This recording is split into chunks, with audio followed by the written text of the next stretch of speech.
Turma, vamos seguir na nossa conversa aqui, que temos tido nas últimas semanas, discurso do apóstolo Paulo em Atos capítulo 20, na sua despedida para os pastores, para os presbíteros de Éfeso. E eu quero começar, antes de ler o texto de hoje, falando que toda profissão tem seus riscos e suas dificuldades. Aquelas atividades que são muito legais, mas tem aquelas atividades que são bem desagradáveis. Eu acho que todo mundo tem isso. E o pastorado não é diferente. Ele tem seus riscos, suas dificuldades, e tem aqueles momentos que eu sempre falo, né? Eu pagava para alguém fazer por mim, mas eu sei que é minha tarefa. E muitos, assim, por exemplo, gostam no pastorado do ensino, da pregação. É muito legal mesmo ensinar, pregar, a lidar com o texto bíblico. Outros pastores gostam bastante de aconselhar. Mas o ministério pastoral não é só pregação, não é só aconselhamento. O grande problema é que não fossem os pecados dos irmãos e os nossos, não fossem os problemas, não fossem os lobos. Seria muito legal ser pastor, mas o que acontece é que, especialmente no que diz respeito ao rebanho que Deus coloca para a gente, o rebanho de Deus, obrigado filho, ele é sempre alvo de ameaças e perigos. E especialmente porque quando se fala de rebanho, eu vou usar a ilustração de um pastor muito querido, amigo meu, que diz que ovelha é um bicho fofinho, bonitinho, descome até em forma de MM, né? Já viram? Dá lã, faz bé, mas é um bicho tapadinho, bobinho. Então, não bastasse as dificuldades da vida, nós estamos lidando também com o rebanho do Senhor. Então, abra comigo Atos capítulo 20, versículos 28. Hoje eu não vou ler o discurso todo, porque nós estamos na terceira parte do discurso, já o segundo estudo, então eu volto a ler o discurso quando lidar com a última parte. Então, Atos capítulo 20, versículos 28 a 32. Nós vamos lidar com os perigos desse rebanho de ovelhinhas, que é do Senhor, mas que é supervisionado por pessoas, por pastores. Abra comigo então Atos 20, 28 em diante, que diz assim: Cuidem de vocês mesmos e de todo o rebanho sobre o qual o Espírito Santo os colocou como bispos, para pastorearem a igreja de Deus, que ele comprou com seu próprio sangue. Eu sei que depois da minha partida, lobos ferozes penetrarão no meio de vocês e não pouparão o rebanho. E dentre vocês mesmos se levantarão homens que torcerão a verdade a fim de atrair os discípulos. Por isso, vigiem. Lembrem-se de que durante 3 anos jamais cessei de advertir a cada um de vocês, pastores, disso, noite e dia, com lágrimas. Agora eu os entrego a Deus e a palavra da sua graça, que pode edificá-los e dar-lhes herança entre todos os que estão sendo santificados.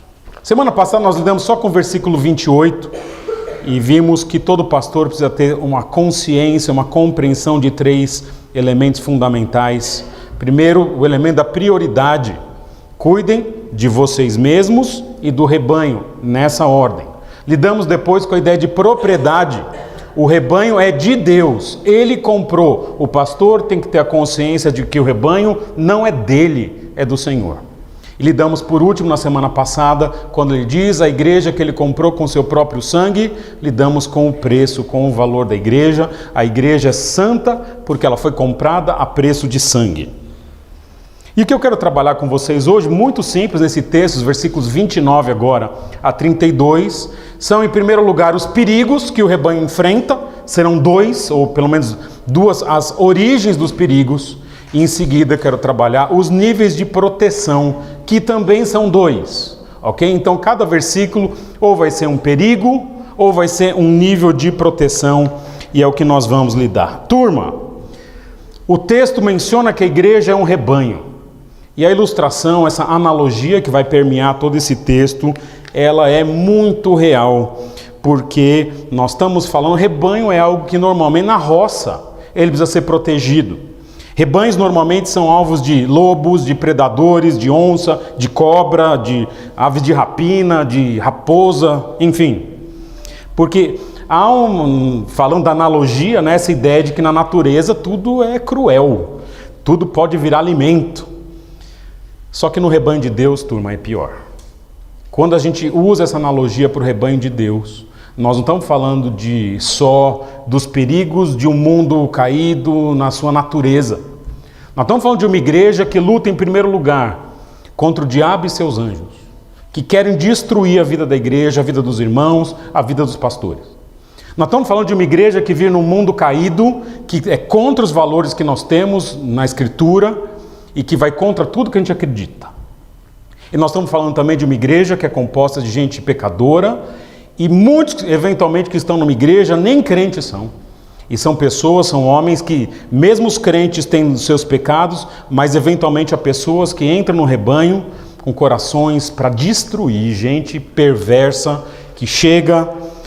Então nós estamos nessa guerra que é pastorear uma igreja com tantos e tantos perigos. E eu quero trabalhar então de forma lógica como o apóstolo Paulo categoriza os perigos, as fontes aqui de perigos. E a primeira fonte de perigo que ele coloca está no versículo 29.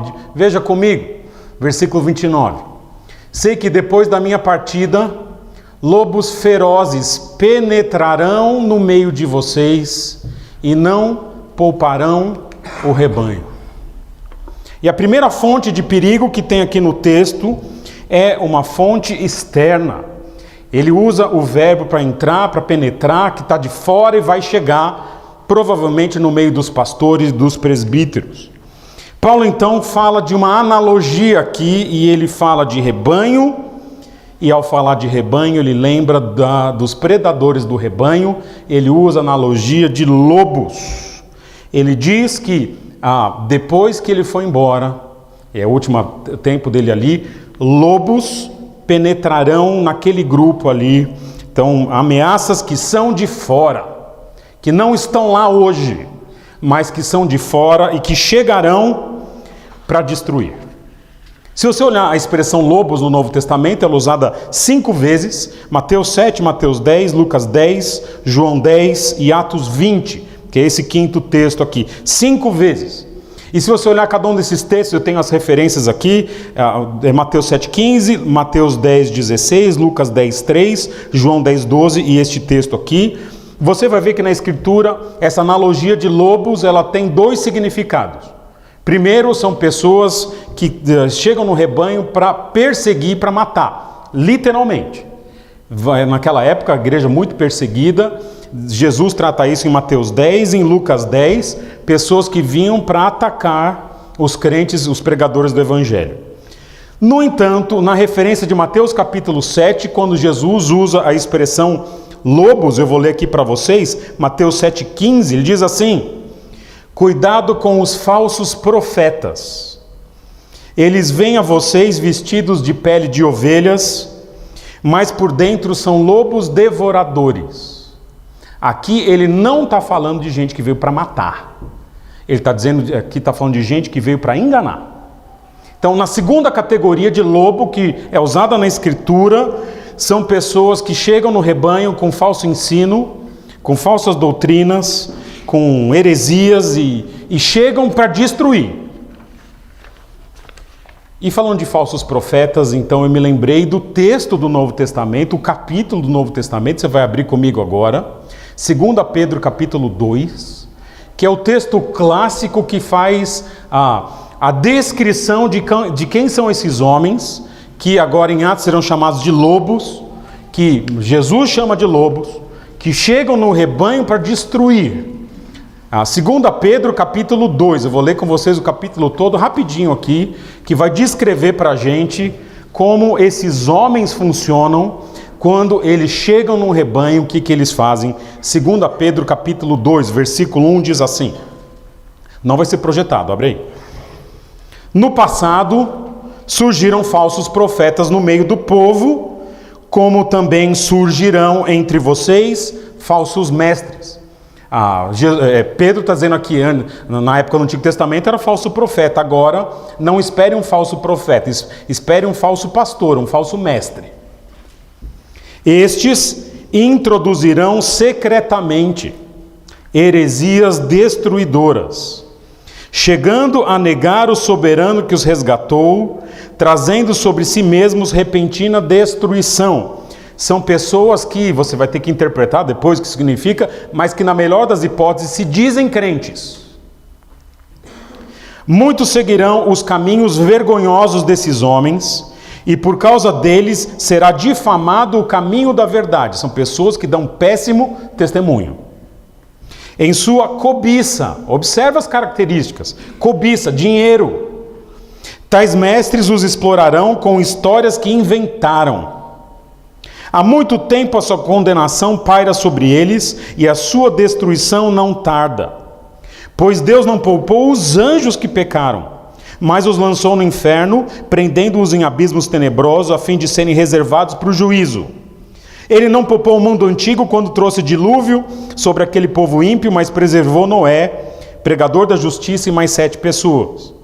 Também condenou a cidade de Sodoma e Gomorra, reduzindo-as a cinzas, tornando-as exemplo de que isso acontecerá aos ímpios. Mas livrou Ló, homem justo, que se afligia com o procedimento libertino dos que não tinham princípios morais, pois vivendo entre eles todos os dias aquele justo se atormentava em sua alma justa por causa das maldades que via e ouvia.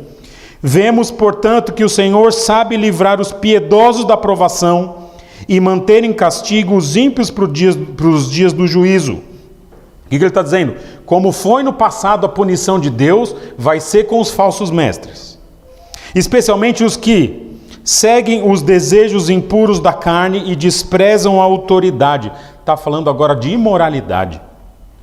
Insolentes e arrogantes, tais homens não têm medo de difamar os seres celestiais. Está falando que são pessoas que difamam anjos e tudo mais, o próprio Deus. Contudo, nem os anjos, embora sendo maiores em força e em poder, fazem acusações injuriosas contra aqueles seres na presença do Senhor. Mas eles difamam o que desconhecem e são como criaturas irracionais, guiadas pelo instinto, nascidas para serem capturadas e destruídas, serão corrompidos pela sua própria corrupção. Eles receberão retribuição da injustiça que causaram. Consideram prazer entregar-se à devassidão em plena luz do dia, falando novamente da imoralidade. São nódoas e manchas, regalando-se em seus prazeres quando participam das festas de vocês. Tendo os olhos cheios de adultério, nunca param de pecar, iludem os estáveis e têm o coração exercitado na ganância. Malditos! Mais uma vez, imoralidade e ganância. Eles abandonaram o caminho reto e se desviaram, seguindo o caminho de Balaão, filho de Beor, que amou o salário da injustiça, mas em sua transgressão foi repreendido por uma jumenta, um animal mudo que falou com voz humana e refreou a insensatez do profeta. Está falando que Balaão se vendeu por dinheiro. Esses homens são assim. Esses homens são fontes sem água e névoas impelidas pela tempestade, e a escuridão das trevas lhe está reservada. Pois eles, com palavras de vaidosa arrogância, são homens arrogantes, e provocando os desejos libertinos da carne, seduzem os que estão quase conseguindo fugir daqueles que vivem no erro. Prometendo-os liberdade, eles mesmos são escravos da corrupção, pois o homem é escravo daquilo que o domina. Se, tendo escapado das contaminações do mundo por meio do conhecimento do nosso Senhor e Salvador Jesus Cristo, encontram-se novamente nelas enredados e por ela dominados, estão em pior estado que no princípio.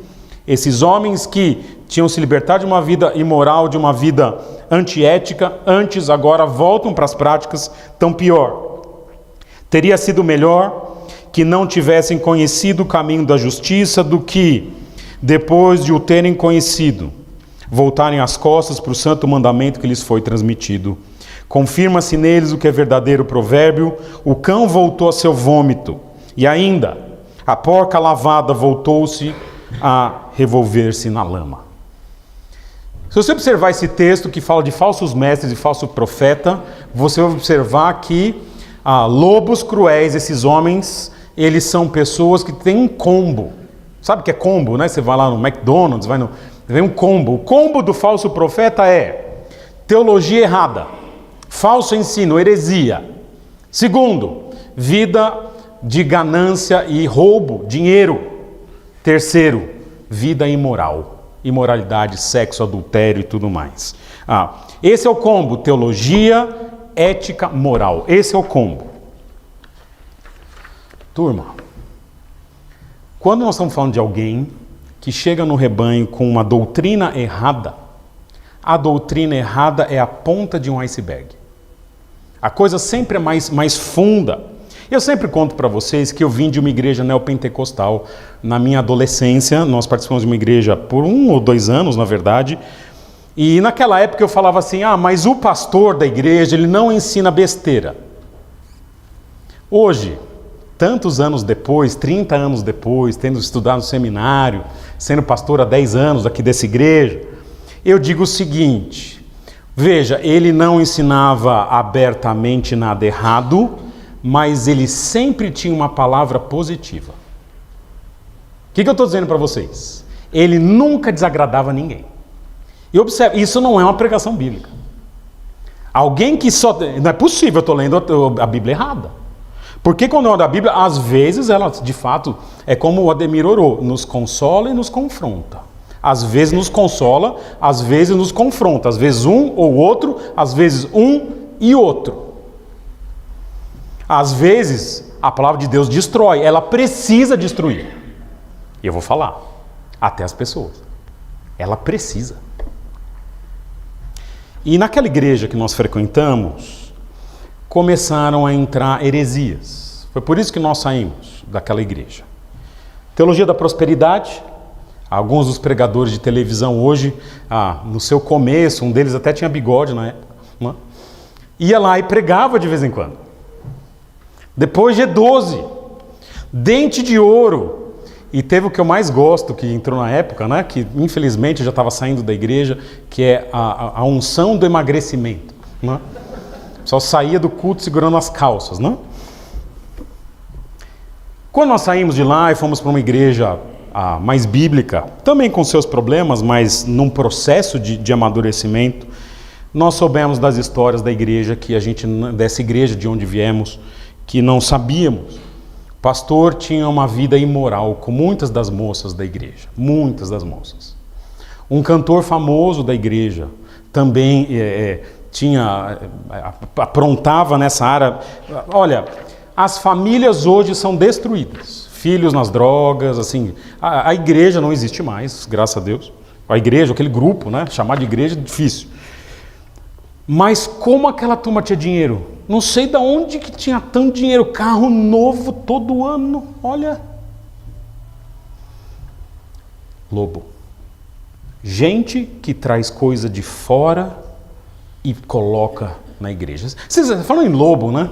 A nossa cultura a cultura ocidental tem uma história muito legal de lobo, não tem?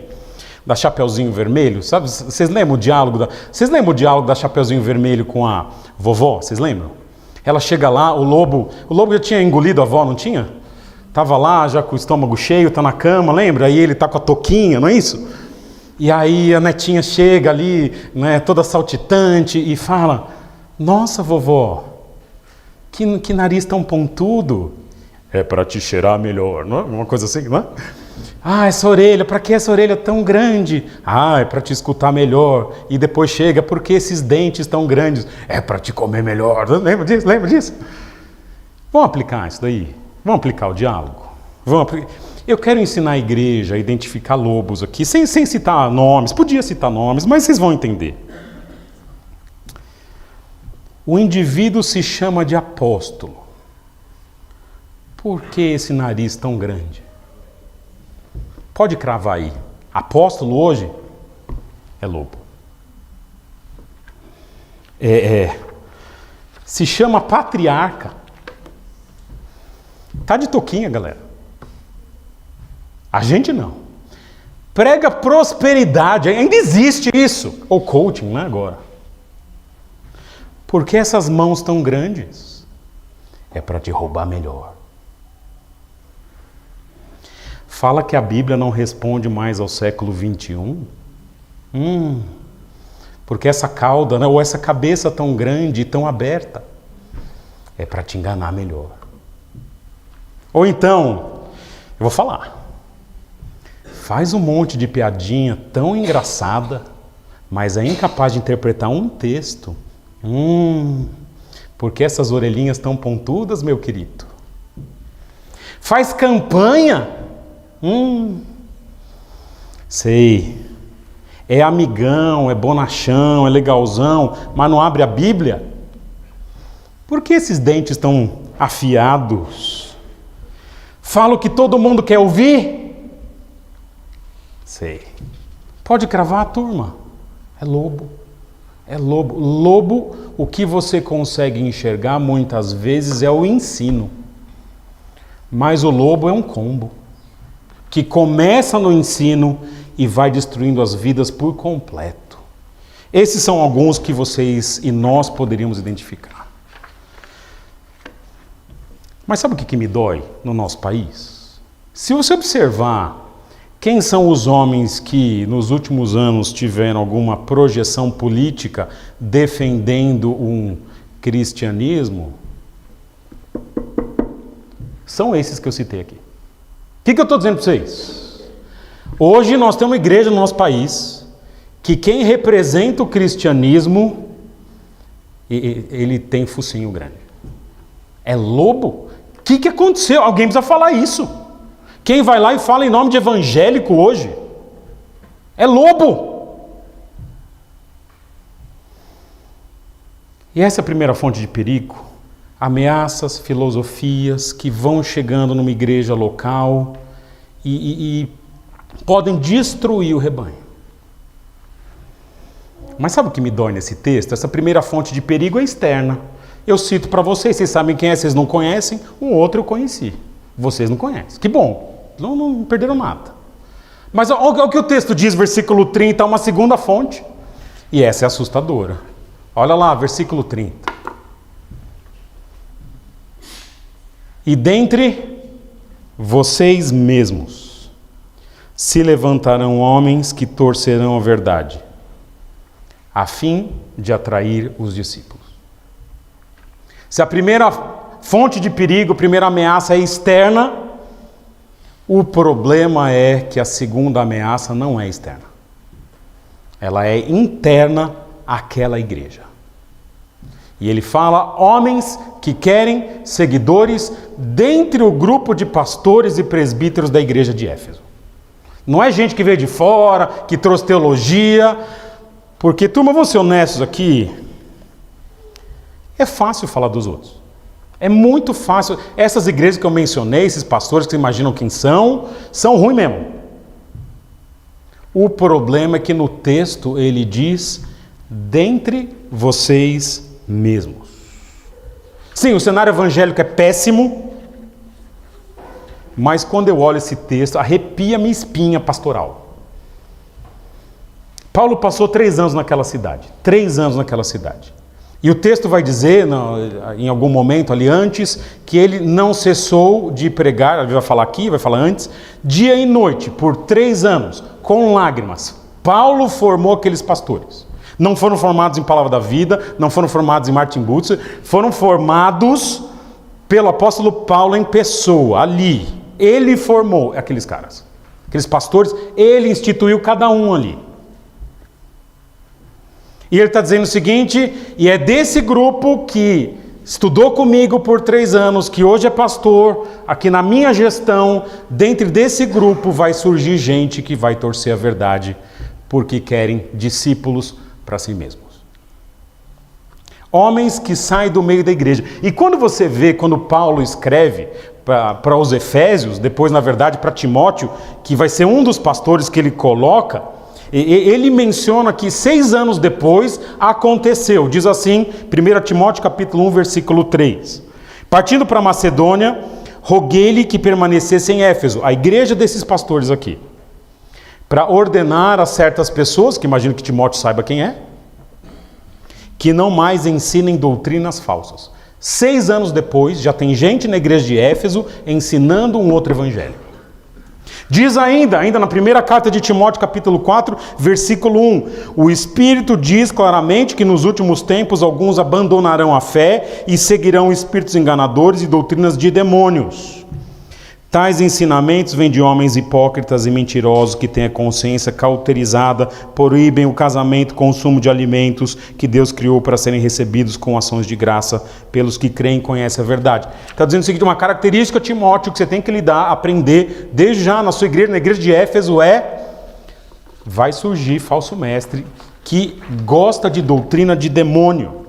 E depois, na última carta de Paulo a Timóteo, em 2 Timóteo 4,2, diz assim, pregue a palavra, esteja preparado a tempo e fora de tempo, repreenda, corrija, exorte, com toda paciência e doutrina, pois virá o tempo que não suportarão essa doutrina, pelo contrário, sentindo coceira nos ouvidos, segundo os seus próprios desejos, juntarão mestres para si mesmos. E depois, para a mesma igreja de Éfeso, Apocalipse capítulo 2, Jesus diz, tenho a favor de vocês que vocês falaram para os falsos apóstolos que eles são falsos. E depois ele fala, e resistiram aos nicolaítas. O que Jesus está dizendo? Houve tentativa de heresia por mais 30 anos nessa igreja. A mesma igreja de Éfeso. Pessoas com comichão nos ouvidos, querendo ouvir mentira, doutrina de demônio, outro evangelho, naquela igreja. Turma, nenhuma igreja está imune a um processo de decadência teológica, moral e ética, nessa ordem. Nenhuma igreja. E eu fiquei pensando, falei, rapaz, se na igreja de Éfeso Paulo diz, vai surgir gente assim, no meio de vocês, pastores, gente treinada, e eu fiquei pensando, e a nossa igreja? Falei, existe alguma forma da gente diminuir esse risco? Não é? O texto não fala, não menciona aqui, Paulo sabe que vai acontecer, e depois, enfim, a igreja de Éfeso não existe mais, mas eu fiquei pensando assim, eu como Pedro, sou ninguém, não sou apóstolo, o que a gente pode diminuir, pelo menos atrasar o processo, ou criar alguma barreira, porque vai acontecer também. Se vai acontecer em Éfeso, turma, a gente não é melhor que eles. E eu fiquei pensando num jeito de diminuir, e eu creio que eu criar suporte bíblico não nesse texto aqui. Turma, o texto diz aqui, que são homens que torcerão a verdade a fim de atrair discípulos para si. Essa é a ideia do texto. Então eles mexem na verdade para que as pessoas sigam a eles. Então me parece que é uma dica aqui. Nós temos que criar mecanismos na igreja, ensinar a igreja para que a igreja não siga pessoas. Siga o texto. Olha o que ele está dizendo. Eles vão tentar distorcer o texto para atrair gente atrás deles. Se eu treino a igreja para ser bem questionadora, para lidar com o texto, a chance de alguém atrair alguém para ele é menor. Menor não quer dizer que não exista. O que eu estou dizendo? Homens são falhos, pastores erram, pastores podem ser usados pelo diabo, podem distorcer a escritura. Agora, o texto não. O texto não é falho, o texto não erra, o texto bíblico é perfeito, ele nos ensina e nos consola. Então, nós precisamos de um modelo de igreja em que o texto se sobressaia e o líder não. Porque se eu acostumo a igreja a ouvir o pastor e não ouvir o texto, veja, normalmente dá certo na primeira geração, ou na segunda, nas primeiras. Por quê?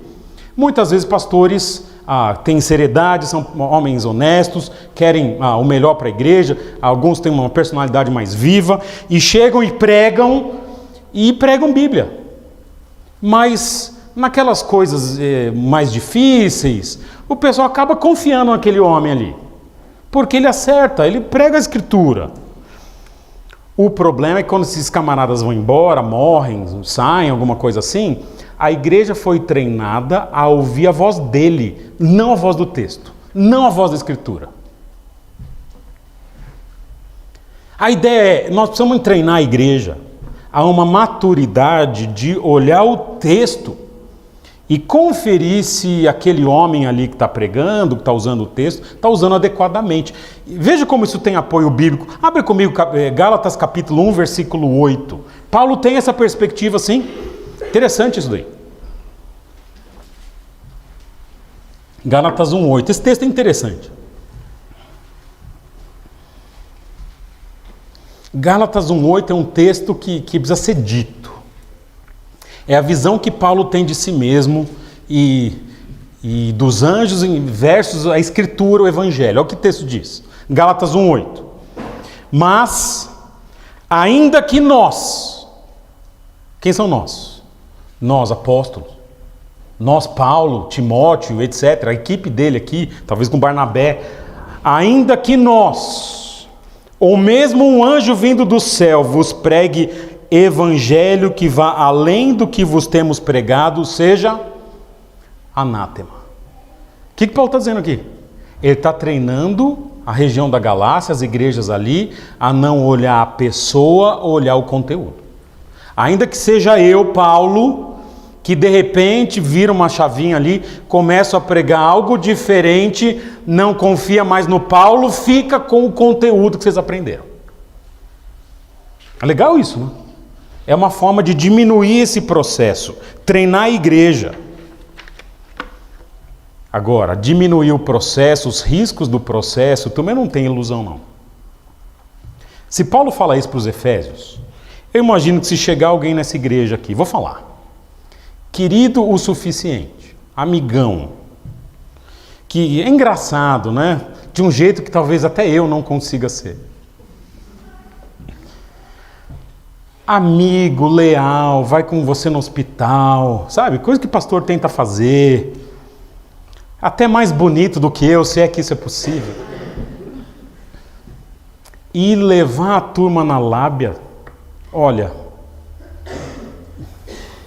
não sei não. Veja, acontece. Igrejas boas se degeneram muito rápido.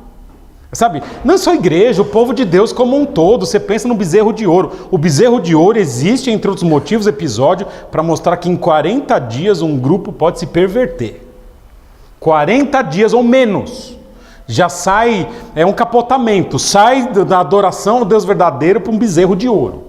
Pá! Moisés desce e fala, gente, o que é isso? Fez o pessoal comer o ouro que o diabo amassou, né? Interessante, Jesus sabe disso, ele chama o ensino de fariseus e saduceus, fariseus os legalistas, saduceus os liberais, ele chama de fermento, Mateus 16, 12. Ele fala, é fermento, por que é fermento? O que você faz a massinha do pão ali? Deixa 40 minutos, toma conta. Esses dias fomos fazer a pizza para homiléticos, eu cheguei lá em casa, era umas 6h30, fui fazer a massa, terminei de fazer a massa às 7h10. 7h40 a massa já tinha dobrado o tamanho. Então é rápido, o processo é rápido. A degeneração doutrinária é rápida. Porque muitas vezes o perigo não está fora, turma. O ovo da serpente está dentro.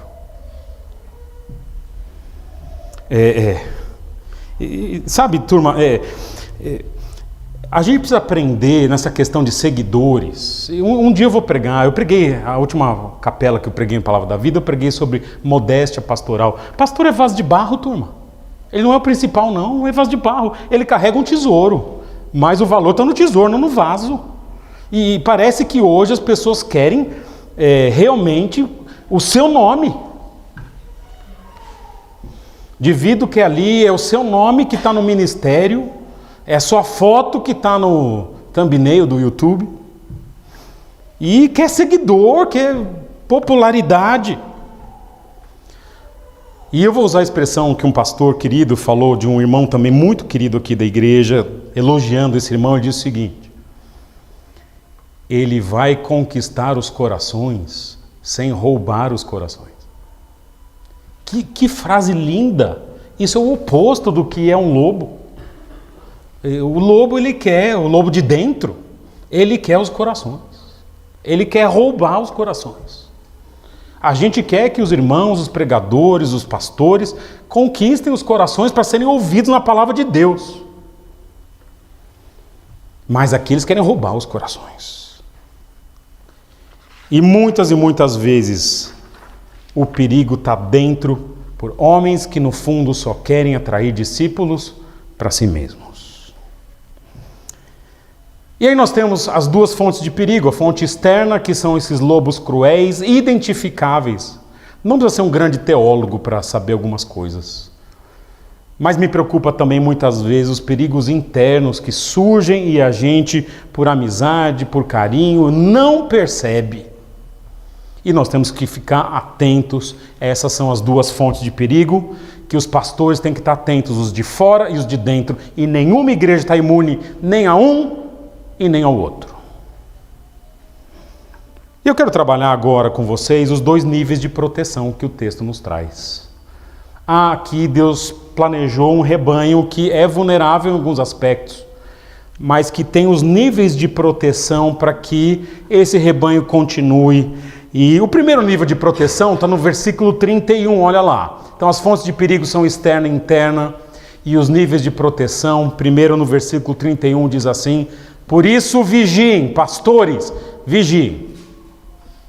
Lembre-se que durante 3 anos jamais cessei de advertir a cada um de vocês disso, noite e dia, com lágrimas. Primeiro nível de proteção do rebanho é humano. Não quer dizer que seja o principal. No texto aparece primeiro. Ele diz: pastor, Deus te colocou lá para você fazer 3 coisas. Vigiar, vigiar e vigiar. Ele diz no texto: vigiem. E ele diz: eu não cansei de falar esse vigiem, noite e dia, por 3 anos e às vezes chorando. Há responsabilidade pastoral em perceber os perigos de fora e os perigos de dentro. O primeiro, a pessoa que tem que estar ligada nessas coisas são os pastores. São as primeiras pessoas.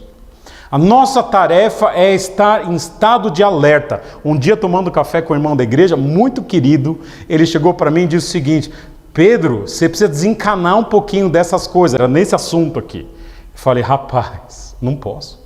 O texto não deixa. É um estado de vigilância o tempo todo. Eu estou nos lugares, estou nas festas, fazendo karaokê, né, cantando, e estou de olho na igreja. Eu sei disso, eu não aproveito como os irmãos. Se bem que ontem, né? Quem viu, viu. Deus me deu o dom do karaokê também, né? Vocês sabem, né? O estado de vigilância que ele pede aqui, o verbo que é usado muitas e muitas vezes no Novo Testamento, indica um estado de alerta máximo. Num dos acampamentos que eu vou citar mais uma vez o banco vazio ali, que ele está convalescendo ainda, eu e o Maurício estivemos, né, na nossa época de exército. A gente foi fazer um acampamento de patrulha, e foi a semana toda fazendo patrulha, e foi bem exaustivo. A gente não dormiu por várias noites. Depois eu chegava em casa, a dona Ângela vai lembrar, chegava 2 da tarde, ia para a cama e acordava de manhã no dia seguinte, tão cansado que eu estava da semana. E várias vezes isso aconteceu, mas nesse acampamento da patrulha a gente foi e rolou o seguinte: patrulha é o seguinte, a gente ia com um pelotão, 35 homens, nas estradinhas onde não passava ninguém lá em Araçariguama, e subia a montanha, descia a montanha, e falou o seguinte: olha, são vários pelotões que estão aqui de infantaria. E vai rolar um ataque.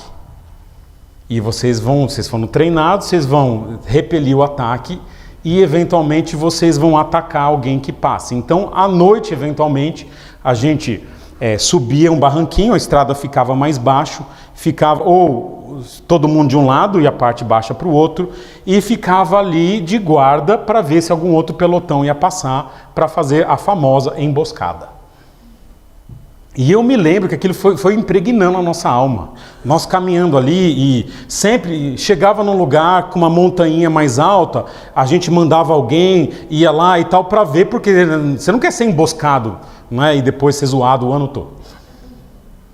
E eu me lembro que quando a gente foi fazer a emboscada, nós estamos lá em cima do morro e ali ia passar o pelotão. A gente sabia que o pelotão vizinho lá ia passar.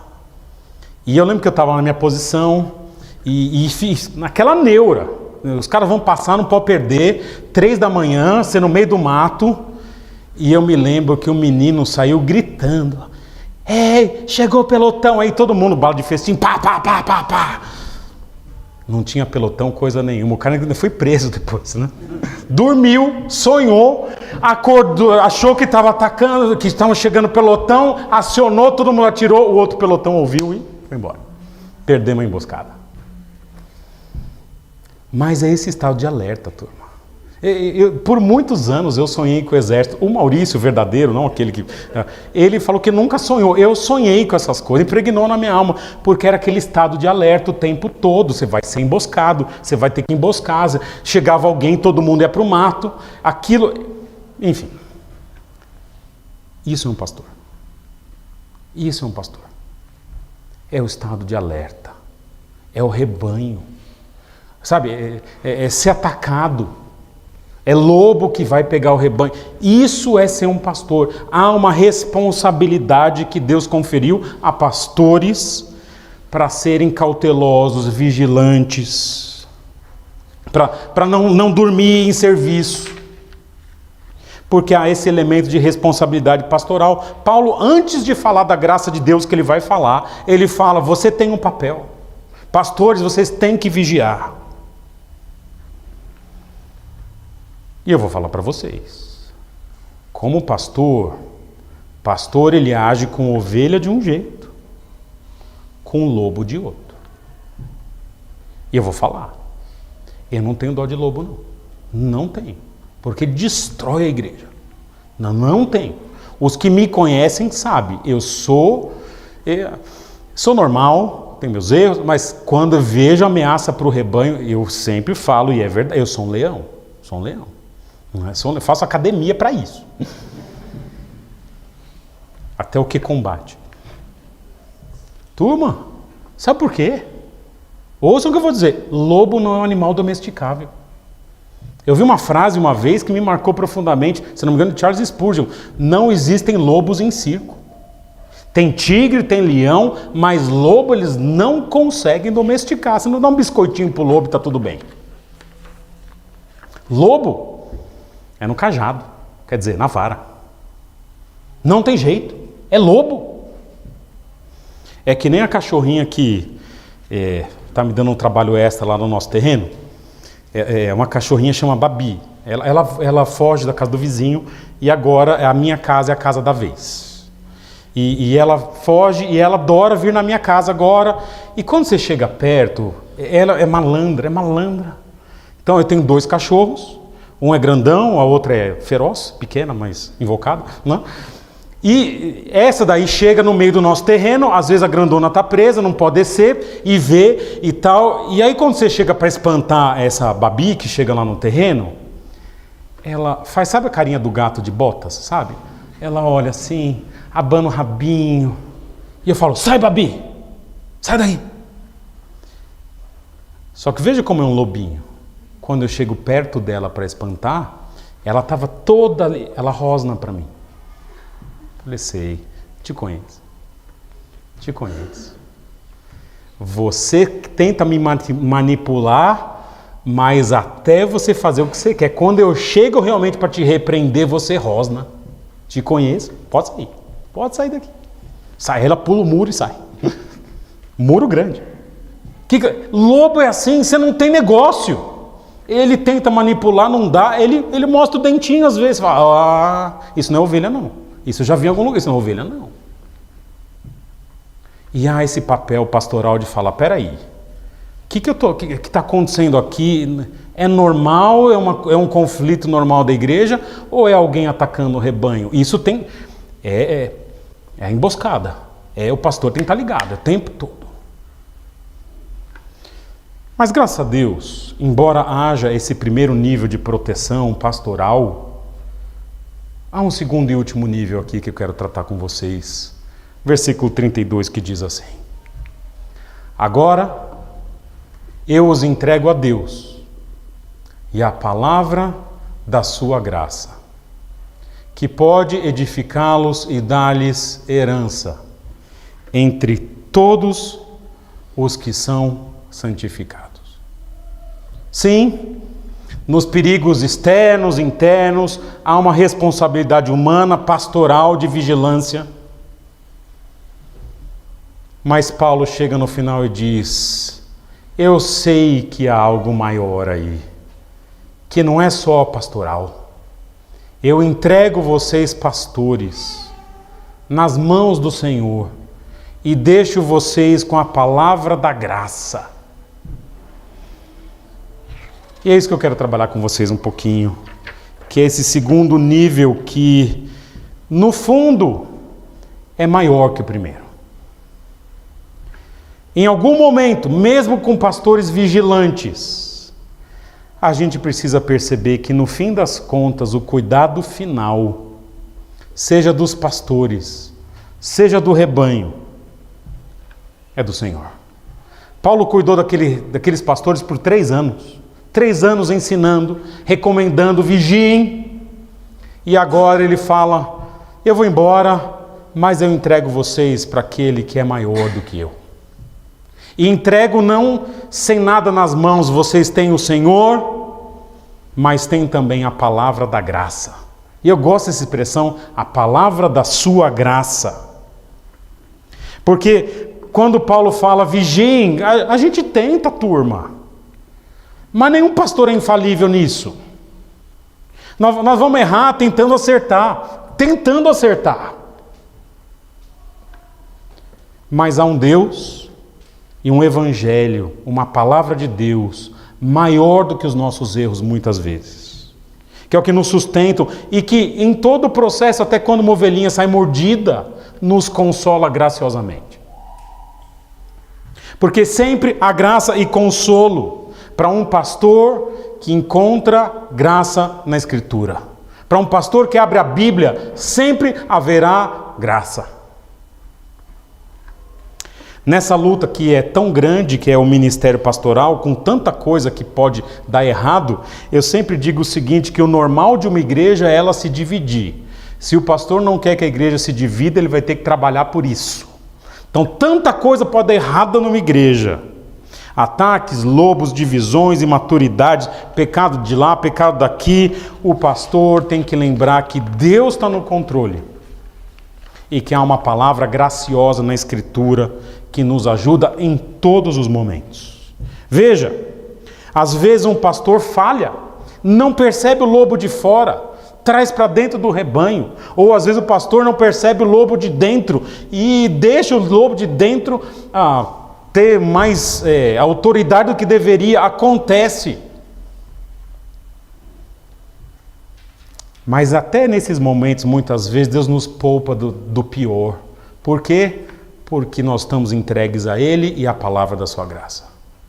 Ou às vezes o contrário é verdadeiro. O pastor faz tudo certinho. Percebe os lobos de fora, percebe os lobos de dentro. Ensina a igreja a não confiar em pessoas, mas no livro.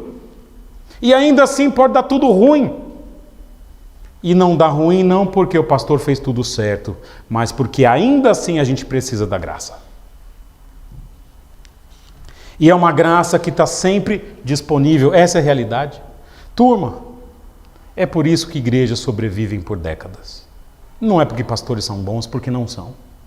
A gente tenta ser fiel, tenta.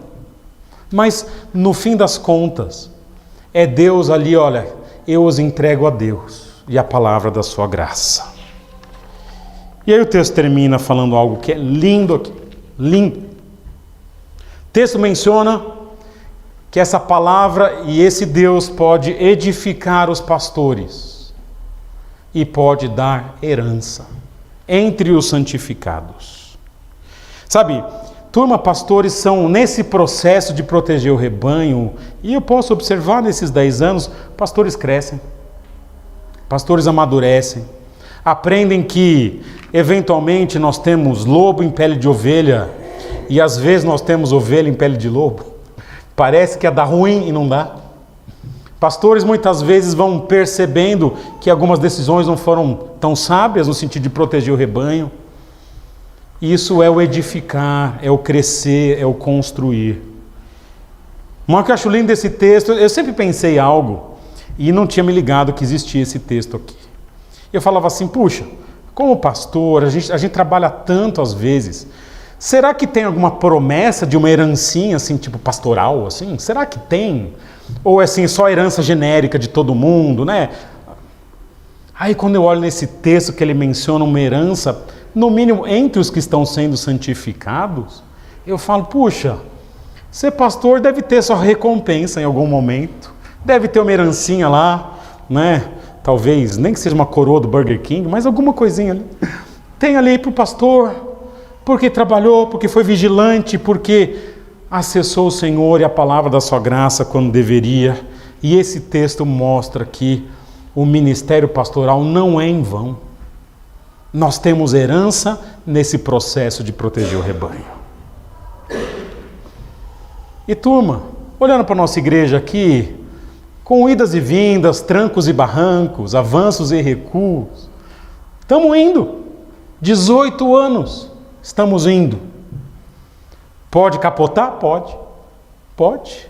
Mas é mais difícil quando a gente vai criando procedimentos bíblicos, vai observando que há lobos de fora e que há lobos de dentro, e que há uma responsabilidade pastoral inegável de proteger o rebanho.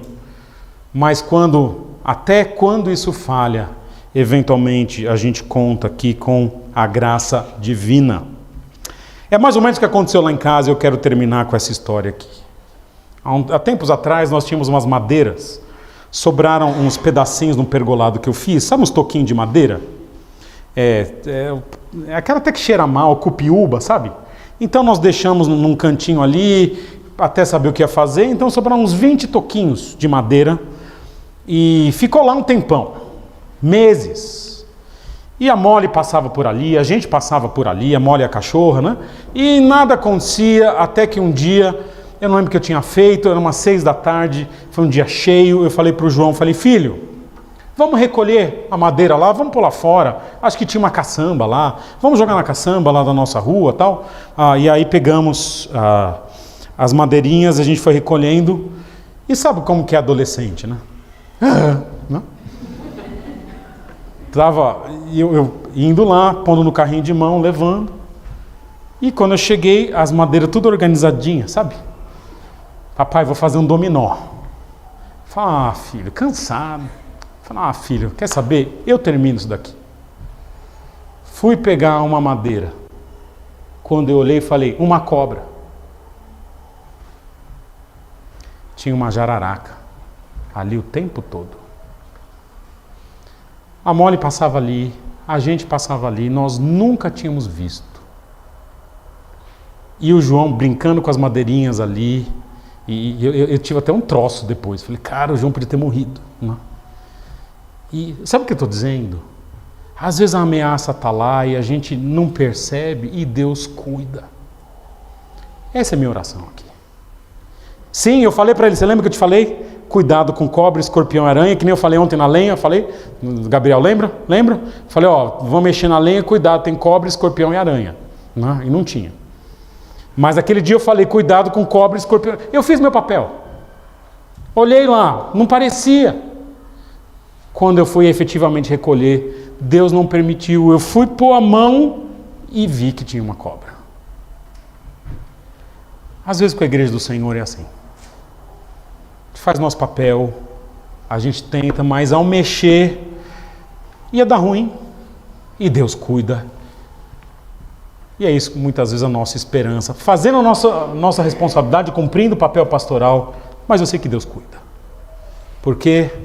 Porque é um último nível de proteção que é divino, que é o próprio Deus a quem nós estamos entregues e a palavra da sua graça.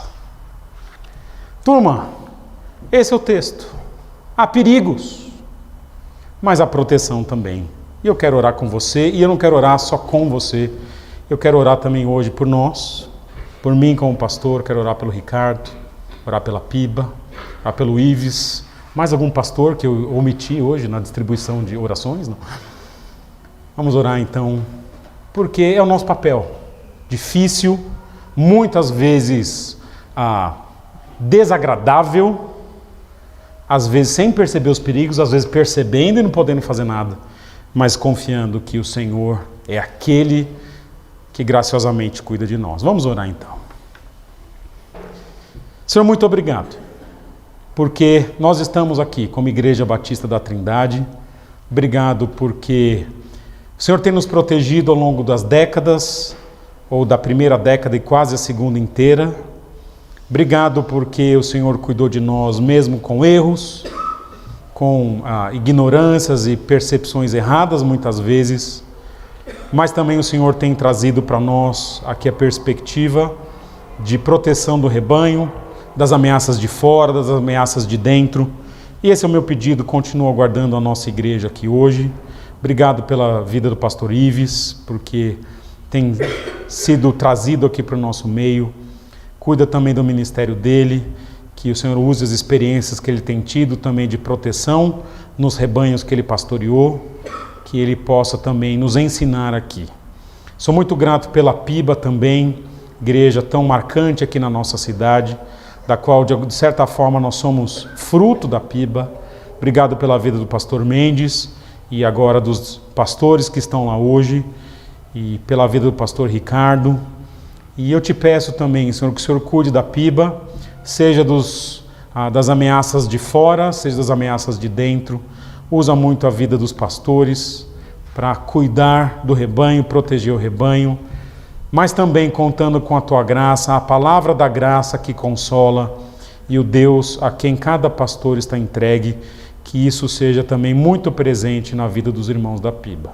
Obrigado pelo tempo juntos aqui, em nome de Jesus eu oro. Amém.